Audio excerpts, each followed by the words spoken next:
And this is why I believe one of the reasons why a lot of relationships fail is people get into a relationship thinking that it's the other person's job to make me happy.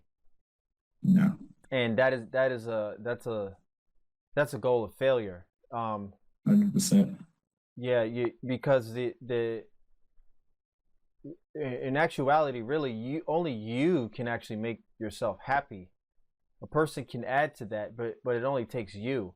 There's actually nothing in life that you can do that will just bring pure happiness to your life.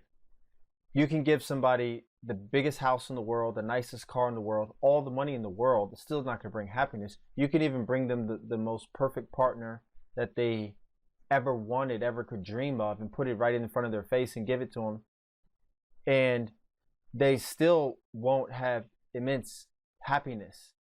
Um, Yeah. we see it all the time. People uh, have tangible things in their life all the time, in which we view at them when it comes to celebrities specifically. I'm talking about, and we look at their lives, and what do? They delete themselves. Hmm. Yeah, not using the S word, but And they and delete I themselves.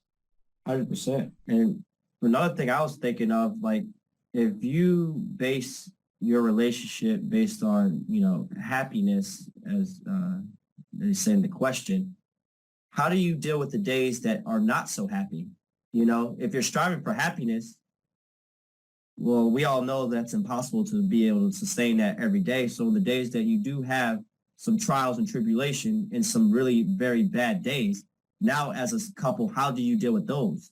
And that's why I like to have a relationship based on how do you solve problems? Like, how do we deal with pain and suffering?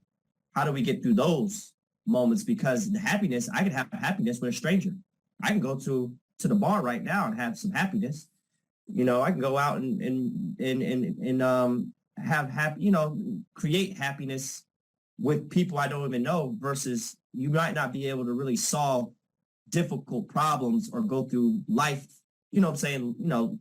Life throws you curveballs, and those curveballs you might not be able to deal with or solve with anybody. So to me, it's like it should have been like, how do you have a successful life of marriages? Well, how do you find a partner that's willing to get and grind with you and go to the depths of dealing with pain and suffering together?